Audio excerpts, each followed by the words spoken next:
বাপ থাকে 3 মাস এই ছেলের কাছে, মা থাকে 3 মাস ওই ছেলের কাছে, অথচ এই মা বাঙ্গা করে, সূর্যের আলো ঢুকে, বৃষ্টির পানি পড়ে, থাকার জায়গা নাই, একটা খাট ভালো ছিল না, 5টা সন্তানকে বুকের মধ্যে নিয়ে, শেষ সন্তানকে বুকের দুধ খাওয়াই খাওয়াই সারা রাত পার করে দিয়েছে, না ঘুমাই না ঘুমাই। কথা বলেন ঠিক কিনা?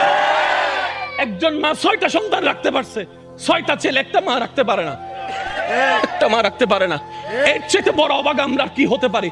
আল্লাহ যে গজব দিয়ে ধ্বংস করে দেয় না আমাদেরকে, এটা আগে শুকরিয়া করতে হবে, শুকরিয়া করতে হবে। কথা বলেন ঠিক কিনা?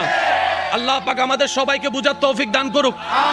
আমার আওয়াজ শুনছেন, এমন কোন সন্তান যদি থাকেন মাকে বাগবটরার মধ্যে লাগাই দিয়েছেন, আমার যদি কথা শুনছেন, এমন যদি আমার ভাই বোন যদি থাকেন মা বাবার সেবা করার সুযোগ ছিল, কোন রাগ করে করতে পারেন নাই, আমার দিকে তাকাই হলো, আমি ভাইয়ের কথা রাখার জন্য হলো, মায়ের পায়ে ধরে ক্ষমা চাওয়া শুরু করেন, বাবার পা ধরে ক্ষমা চাওয়া শুরু করেন। মনে রাখবেন, এদিকে মা বাবা